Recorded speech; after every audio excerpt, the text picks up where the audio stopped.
Cela fait 100 ans, un siècle que les 24 heures de Spa-Francorchamps existent. Une course mythique et unique en son genre.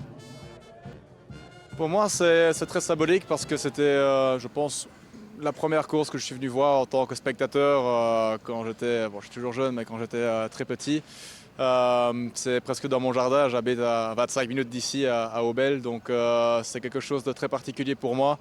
J'ai également tous mes amis et ma famille qui viennent me voir et me supporter pendant ces 24 heures. Et puis forcément aussi pas mal de supporters belges qui viennent m'encourager, ça fait toujours très plaisir. Et puis bon, les 24 heures de Spa en elles-mêmes sont une des courses les plus importantes et les plus emblématiques d'endurance qui existent. Donc voilà, le fait de pouvoir mettre ça sur son palmarès, c'est quelque chose que tout pilote envie. Ben, c'est l'ambiance, ça dégage, les frissons quand on entend les moteurs de toutes les bagnoles qui passent. C'est une expérience à vivre au moins une fois dans sa vie, quoi. Si je devais résumer et si je devais dire ce que ça m'évoque la kermesse, la fête populaire. Et j'espère qu'on gardera ça et qu'on n'aura pas un jour des énormes hospies et avoir besoin de 15 passes pour pouvoir rentrer quelque part. Moi, c'est vraiment un circuit que j'affectionne beaucoup. C'est mythique, quoi. Et d'être plongé au milieu du circuit, de la forêt, c'est incroyable, c'est hyper ressourçant. Et puis qu'on puisse se balader autant, avoir autant le champ libre, c'est vraiment la liberté, quoi. C'est incroyable. Et sur 100 ans, il y a des souvenirs qui restent gravés, à la fois pour les spectateurs et les pilotes. En tant que spectateur, c'était à la victoire justement du team WRT. C'était en 2011, c'était leur première victoire. C'était quelque chose de très spécial, beaucoup d'émotions. Mes premières, en 2002, où j'ai découvert les GT1 qui faisaient des bruits absolument fous. L'ancienne tribune couverte était encore ici dans la descente au Rédillon, donc beaucoup de gens se bouchaient les oreilles, mais ce n'était pas suffisant. Et peut-être la victoire de Marc VDS aussi avec la Z4, qui était une belle victoire belge. Vous savez, moi j'ai fait le safety car pendant quelques années ici. Et je me rappelle d'une conversation dans un bureau fermé après un gros crash qui avait eu lieu au médical avec Laurent Gaudin. Et j'ai appris à découvrir le colonel, comme je l'appelle. J'ai appris à découvrir Laurent Gaudin avec un visage d'un gars attachant. Mais j'ai découvert une personne énorme là, en fait. Et si je dois retenir quelque chose c'est drôle parce que c'est pas sportif finalement, mais si je dois retenir quelque chose, de nouveau c'est quelque chose d'humain, c'est peut-être que je ressortirai du lot. C'est vraiment ce côté... c'était dur pour lui, le crash il était dur, je sais pas, vous vous rappelez de l'accident, et on s'est vu après, et c'est moi qui étais dans le safety, et on s'est vu après, et on s'est un peu livrés tous les deux, c'était énorme. Pour cette édition toute particulière, elles étaient 66 voitures à pouvoir prétendre au titre de la plus grande course GT au monde. Et qui d'autre pour lancer ces 24 heures que Jackie X, le Belge le plus titré en sport automobile. D'abord, je voudrais vous dire que c'est un réel privilège d'avoir l'opportunité de donner le départ. À propos de Francorchamps, je suis à la maison.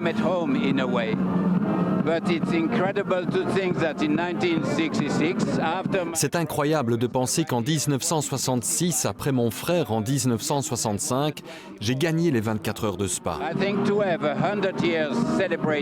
Je pense que célébrer les 100 ans de cette course, c'est juste incroyable. Mais ce qui est encore plus incroyable, c'est de voir la foule nombreuse que nous avons. Soyons honnêtes, sans la foule, il n'y aurait pas de course, d'organisation. Francorchamps, c'est quelque chose de spécial.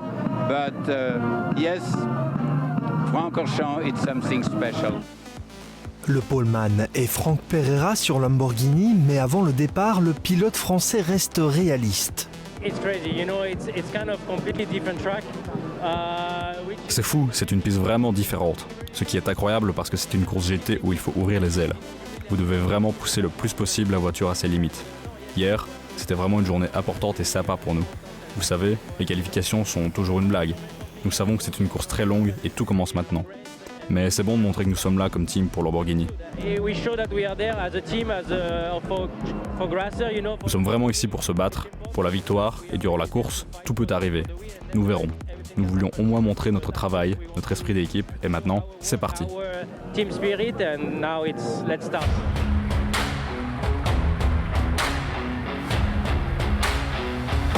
Après 30 minutes de course, Pereira se fait dépasser par la Mercedes de Lucas Auer. Auer qui sera victime 1 heure plus tard d'une crevaison. Tout profit pour Davide Rigon et sa Ferrari qui prennent la tête. Nous savions qu'il fallait se préparer au mieux pour avoir une voiture très rapide en fin de course. Tout se passait bien et nous avions un bon rythme, même si nous n'allions pas aussi vite que la Mercedes, mais nous étions là deuxième. Puis il a eu sa crevaison et nous avons pris la tête. Juste derrière, l'Aston Martin du team belge Come2U Racing garde un rythme constant sans sortir trop longtemps du top 5. J'ai pris le départ et le plus important était de rester propre, comme tout le monde le dit, surtout pendant les 20 premières heures, et d'essayer de maintenir le rythme. C'est par contre plus difficile pour le team liégeois WRT. Charles Weerts et ses équipiers n'arrivent pas à remonter. On s'attendait à une course très longue quand on a vu qu'on n'avait vraiment pas la vitesse pour monter. On restait entre la 25e et la 20e place, bloqué dans un tra-tra. Voilà, on savait juste rien y faire en fait.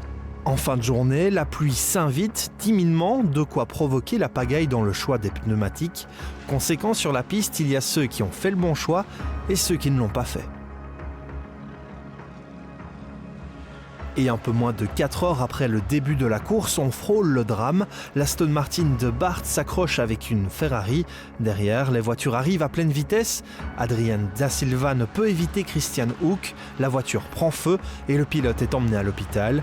Les nouvelles sont rassurantes.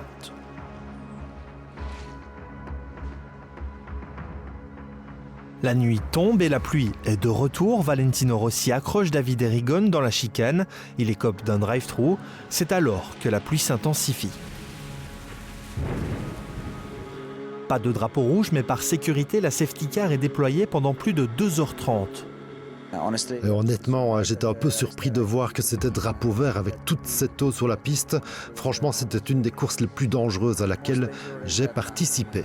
Je pense que c'était nécessaire parce que moi j'ai recommencé à rouler justement quand c'était la fin de la période de la safety car et on avait même ici à 90 km/h de l'aquaplaning au bas du Rédillon. Donc j'aurais du mal à imaginer comment ça se passerait si on arrive à presque 200 ou même à 200 sous la pluie là en dessous. Donc je pense que c'était la bonne chose à faire. Voilà, tout le monde veut avoir une belle course, tout le monde veut avoir des belles batailles et personne n'aime voir la safety car sur la piste, mais parfois voilà, c'est juste pas possible de rouler. Et je pense que les organisateurs ont été assez courageux de ne pas mettre un drapeau rouge et d'avoir même relancé la course assez tôt à des moments où on voyait encore strictement rien sur la piste. Pour être honnête, je pense que nous avons eu de la chance. Je pense que c'est le pire dans cette région. Je suis un peu désolé pour les fans, pour être honnête. C'est la 3e fois qu'une course de 24 heures est annulée ou qu'une voiture de sécurité est mise en place pendant la nuit, mais c'est comme ça. En gros, la nuit, c'est résumé à survivre. Vers 2h du matin, la course est relancée, la météo profite au team WRT. La stratégie fonctionne, les deux voitures remontent au classement. Nous avons fait doucement parce qu'on savait que la pluie arrivait. Nous avons essayé d'améliorer notre position et j'ai été capable de me hisser dans le top 4, sur le podium et en tête. Donc ça s'est plutôt bien passé. Le travail des ingés, évidemment, le travail de l'équipe et puis les pilotes qui ont pu accumuler les relais et qui ont fait la différence. Et puis les bons choix, être avec les bons pneus au bon moment. Ça nous a permis de remonter et puis de s'installer aux avant-postes. Mais je dois dire, ça a été une longue course avec pas mal de rebondissements, c'est le moins qu'on puisse dire. Entre-temps, les accrochages continuent et les moins prudents le payent cash, comme ici avec Mex Janssen et son Aston Martin qui s'écrase dans le Rédillon. Un réveil difficile, comme pour le public, où la fatigue s'installe. On est resté ici de la nuit à samedi à dimanche et on a dormi pas loin là-bas, dans une tente. Et on n'a pas beaucoup dormi, mais on est resté les 24 heures, quoi. On est resté en entièreté de la course. On est très content de trouver une tribune couverte parce que quand il fait froid, forcément, les muscles et les crampes font leur travail. Non, on gère bien, on a pas mal de boissons énergisantes offertes. Alors c'est pas forcément la meilleure chose pour la santé, mais ça aide bien quand on est à 4-5 heures de full course yellow et qu'il faut garder les pupilles ouvertes, dilatées. Donc non, on garde un rythme en étant bien hydraté parce qu'il a fait quand même chaud au début du week-end et maintenant bien protégé. Sinon, on va peut-être mettre un certificat médical lundi matin au travail et c'est pas top. Justement, la fatigue, vous la gérez comment? Vous avez dormi, pas dormi? Alors moi j'ai la chance d'avoir un parking proche, donc j'ai pu me reposer 3 heures dans la voiture, mais les cernes montrent que c'est pas assez. Mais pas de quoi démotiver ces passionnés.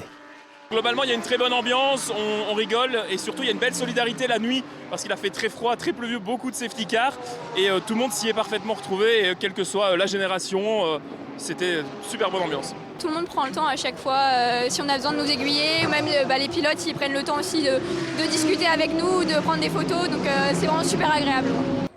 Et il y en a un justement qui a pu se rendre disponible pour ses fans, le Français Dorian Boccolacci qui avait été contraint à l'abandon assez tôt dans les 24 heures.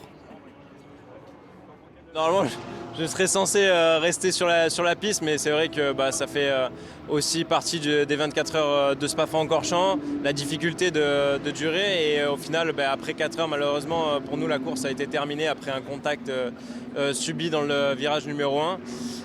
Mais après, voilà, il y a beaucoup de personnes qui sont venues pour les 24 heures, mais aussi pour venir me supporter. Et du coup, c'était normal que je puisse les rencontrer aujourd'hui. Donc voilà, j'ai organisé une petite séance de dédicace. Pendant ce temps, en piste, 18 voitures se tiennent dans le même tour à 7 heures de l'arrivée. Voilà qui promet un dimanche riche en rebondissements. Et le premier rebondissement de la matinée, c'est avec la Porsche de Joel Sturm. Alors, deuxième du général, il va percuter le rail dans Blanchimont.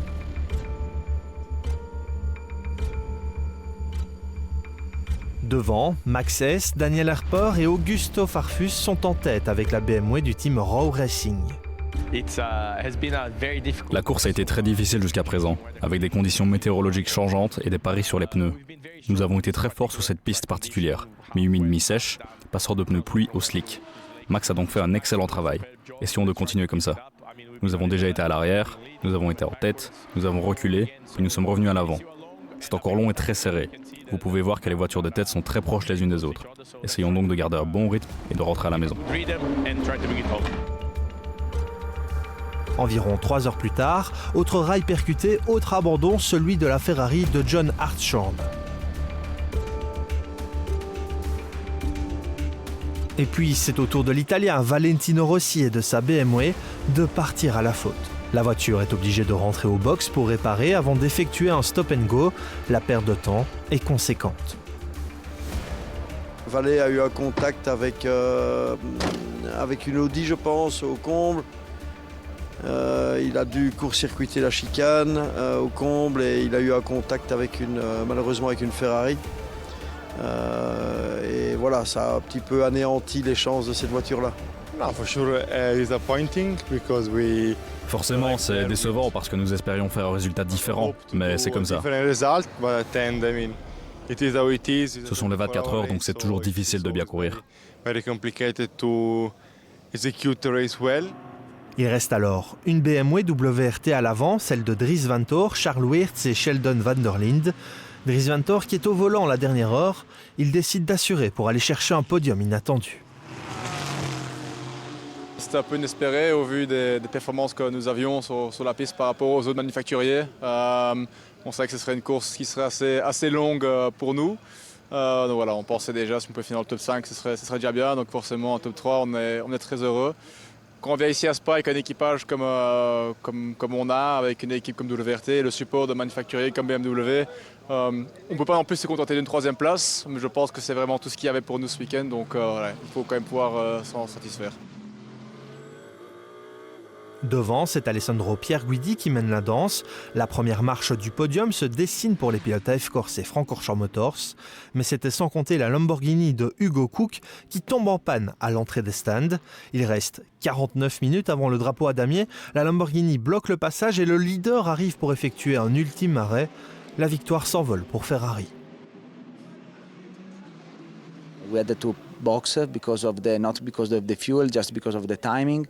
Nous avons dû rentrer au box à cause du carburant, juste à cause du timing donc.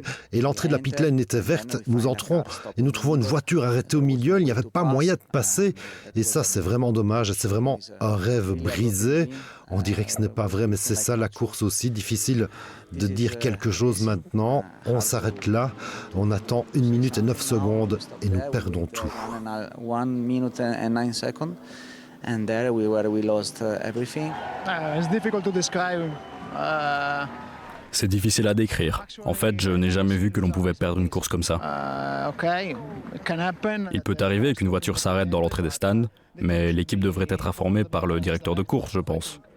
Je suis arrivé comme ça, j'ai juste attendu 1 minute et j'ai perdu les 24 heures derrière la voiture bloquée dans la voie des stands où j'aurais pu faire un autre tour sans problème. Where I could have done another lap without any issue. That is painful. C'est douloureux en fait, mais bon, l'équipe a fait un travail incroyable, la voiture était très rapide, c'est juste dommage que nous ayons perdu la course. And it's just a shame we lost the race. Tout profit pour l'Aston Martin du trio Marco Sorensen, Mattia Drudi et Niki Tim qui viennent s'imposer devant la Ferrari de Pierre Guidi. Je ne sais pas quoi dire, je n'ai déjà plus de voix. Je dois remercier ces 2 gars qui ont toujours fait un méga travail durant la semaine. Ils ont suffisamment d'expérience pour m'apprendre beaucoup de choses. Je pense que nous nous sommes bien entendus depuis le début. Nous avons eu un peu de chance à la fin, mais il en faut aussi dans le sport automobile. Et nous venons de reporter les 24 heures de Spa. C'était fou. Pour être honnête, j'étais assis dans un camion avec Marco et j'acceptais simplement la 2e place. Et puis il s'est passé quelque chose comme ça, comme dans un film. On aurait pu penser, je suis vraiment désolé pour les gars de Ferrari. Alors oui, il n'y a pas de mots pour exprimer les sentiments qu'ils éprouvent en ce moment.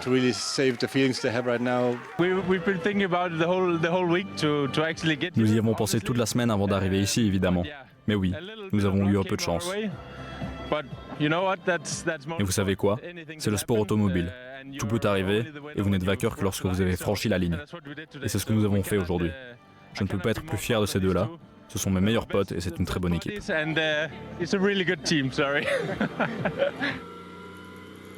Une victoire historique pour Aston Martin et le team belge Come2U Racing.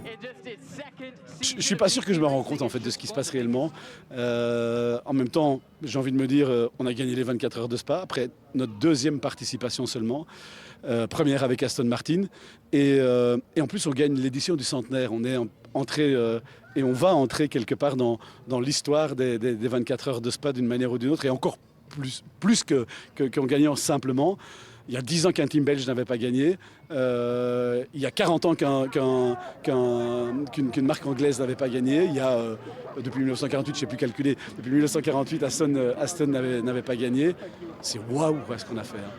Ce qui fait la force finalement un petit peu de Come2U, c'est beaucoup ce côté famille qu'on a, ce côté très proche, ce côté très ouvert, et ce côté où on peut se dire les choses, et puis voilà. Après, on en avait besoin de cette victoire, ou en tout cas de ce bon résultat. Le début de la saison n'a pas été simple. On a craché quelques voitures, ce qui ne nous était finalement jamais arrivé avant. On a mangé un peu notre pain noir là, et je pense que ça arrive à point. Et en plus, bon, c'est les 24 heures de Spa, mais ça arrive à point parce que pour l'équipe, ça va être une source de motivation extraordinaire, je pense. Le centenaire des 24 heures de Spa-Francorchamps aura tenu toutes ses promesses. Rendez-vous l'année prochaine pour la 101e édition.